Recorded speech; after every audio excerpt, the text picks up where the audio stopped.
વિદ્યાર્થી મિત્રો, ધોરણ 9 વિષય વિજ્ઞાનનું પેપર સોલ્યુશન કરીશું. વિભાગ એ.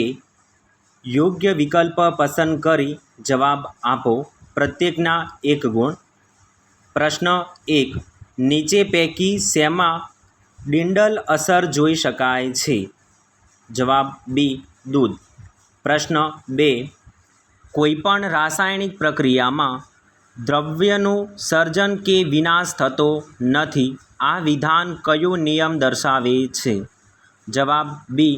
દળ સંચયનો નિયમ. પ્રશ્ન 3.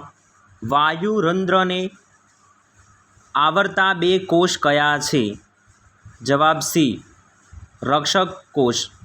પ્રશ્ન 4. કઈ અંગિકા વનસ્પતિ કોષમાં કોષનો 50 થી 90% હિસ્સો આવરી લે છે? જવાબ સી. રસધાની. પ્રશ્ન 5. નીચેના પૈકી કયું વિધાન વાયુ દ્રવ્ય માટે ખોટું છે? જવાબ એ. આંતરઆણ્વીય બળ મહત્તમ હોય છે. નીચે વિધાનો ખરા છે કે ખોટા તે જણાવો. પ્રશ્ન 6. કોઈપણ ધન પદાર્થનું ગલનબિંદુ તેમાં રહેલા કણો વચ્ચેના આકર્ષણ બળથી પ્રબળતા દર્શાવે છે. સાચું. પ્રશ્ન 7. મિશ્ર ધાતુઓને ભૌતિક પદ્ધતિઓ દ્વારા તેના મૂળભૂત ઘટકમાં અલગ કરી શકાય છે. ખોટું. પ્રશ્ન 8. નિયમિત વર્તુળમય ગતિ કરતો પદાર્થ અચળ ઝડપે ગતિ કરે છે, તેથી તેનો વેગ અચળ હોય છે એમ કહેવાય. સાચું. ખાલી જગ્યા પૂરો. પ્રશ્ન 9. પુરુષો, સ્ત્રીઓ અને બાળકોનો અવાજ ખાલી જગ્યાને લીધે જુદા જુદા હોય છે. તો આવૃત્તિ જવાબમાં આવશે. પ્રશ્ન 10. વનસ્પતિની ખાલી જગ્યાની જરૂરિયાત પાણી દ્વારા પૂર્ણ થાય છે. તો હાઇડ્રોજન જવાબ આવશે. પ્રશ્ન 11. કારે કાપેલું અંતર કારમાં રહેલા ખાલી જગ્યા સાધનની મદદથી જાણી શકાય છે. તો ઓડોમીટર. પ્રશ્ન 12. વેગ સમયના આલેખનો ઢાળ ખાલી જગ્યાનું મૂલ્ય આપે છે. અંતર. પ્રશ્ન 13. બળના આઘાતનો એકમ ખાલી જગ્યા છે. SN. ટૂંકમાં જવાબ આપો. પ્રશ્ન 14.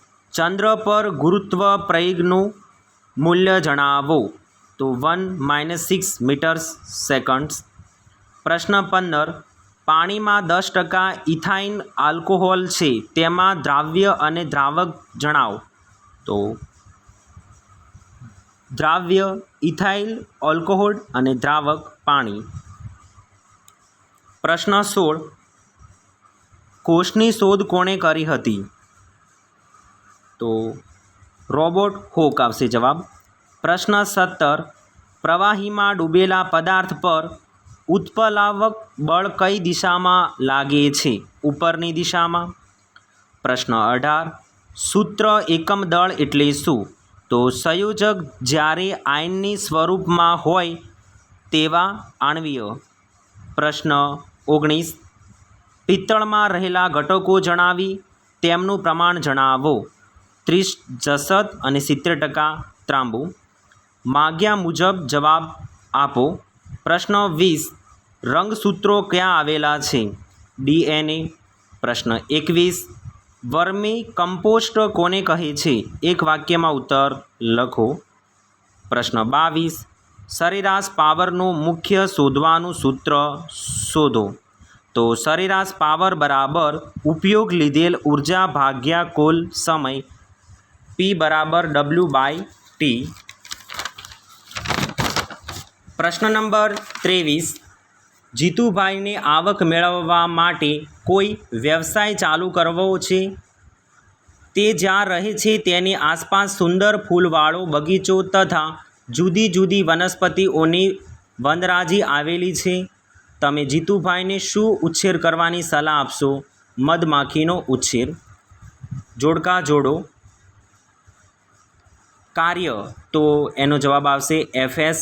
પાવર જવાબ આવશે 1 W/T. વિદ્યાર્થી મિત્રો આપણે વિભાગ 2 જોઈશું. તો પ્રશ્ન 25, ગરમ તેમજ સૂકા દિવસોમાં કુલર વધુ ઠંડક આપે છે, શા માટે? પ્રશ્ન 26, નીચે દર્શાવેલ સંયોજનના સૂત્ર લખો. 1. Calcium oxide. 2. Copper nitrate. પ્રશ્ન 27, H2SO4ના આણ્વીય દળની ગણતરી કરો. પ્રશ્ન 28, તફાવત આપો પ્રોટોન અને ઇલેક્ટ્રોન. પ્રશ્ન 29, અન્નવાહક પેશીના ઘટકો જણાવો. પ્રશ્ન 30, ટૂંકમાં સમજાવો કાસ્તી. પ્રશ્ન 31, નીચે આપેલ આકૃતિમાં આપેલ ભાગોના નામ શોધો. કોષ દિવાલ, રસધાની, કોષ કેન્દ્ર, કોષ દિવાલનું સ્થૂલન. પ્રશ્ન 31, સ્થૂળ કોણ પેશીના કાર્યો જણાવો. પ્રશ્ન 32, એક સાયકલ સવાર પૂર્વ દિશામાં 5 કિમી અંતર કાપે છે, ત્યારબાદ તે દક્ષિણ દિશામાં 12 કિમી અંતર કાપે છે. આ સાયકલ સવારે કરેલ સ્થાનાંતરનું મૂલ્ય કેટલું? 17 કિમી જવાબ આવશે.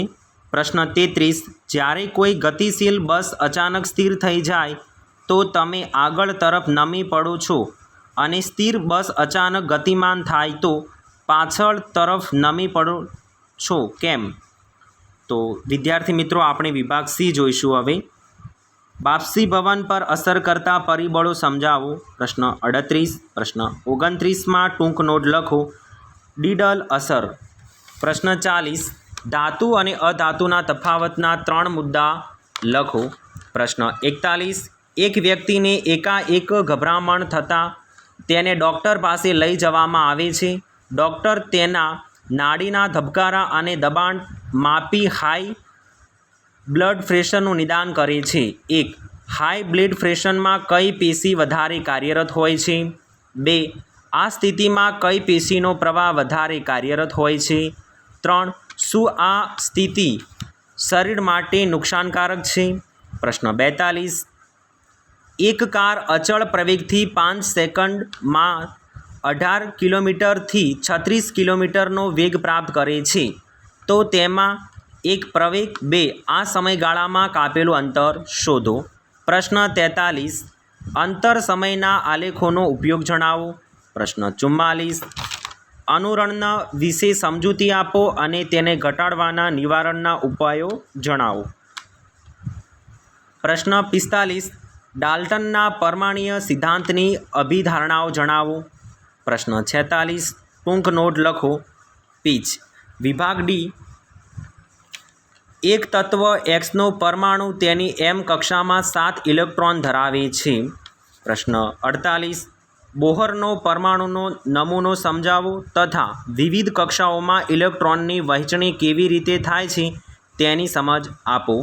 પ્રશ્ન 49, વનસ્પતિ કોષની નામ નિદર્શનવાળી આકૃતિ દોરો. 2. શા માટે કણાભ સૂત્રને કોષનું પાવર હાઉસ કહે છે? પ્રશ્ન 50, વનસ્પતિ કોષ અને પ્રાણી કોષમાં જોવા મળતી રસધાની જણાવો. પ્રશ્ન 51, આર્કિમિડીઝનો સિદ્ધાંત આપો અને તેના ઉપયોગ જણાવો. પ્રશ્ન 52, ગુરુત્વ પ્રવેગ એટલે શું? જી અને જી વચ્ચેનો સંબંધ દર્શાવતું વ્યાપક સૂત્ર મેળવી ગુરુત્વ પ્રવેગ જીના મૂલ્યમાં થતા ફેરફાર કઈ બાબત પર આધાર રાખે છે તે જણાવો. પ્રશ્ન 53, ગતિ ઉર્જા એટલે શું? પદાર્થની ઉર્જાનું સમીકરણ તારવી ગતિ ઉર્જાનો એકમ જણાવો. પ્રશ્ન 54, રાસાયણિક ખાતર શું છે? તેનો ઉપયોગના લાભ અને ગેરલાભ જણાવો.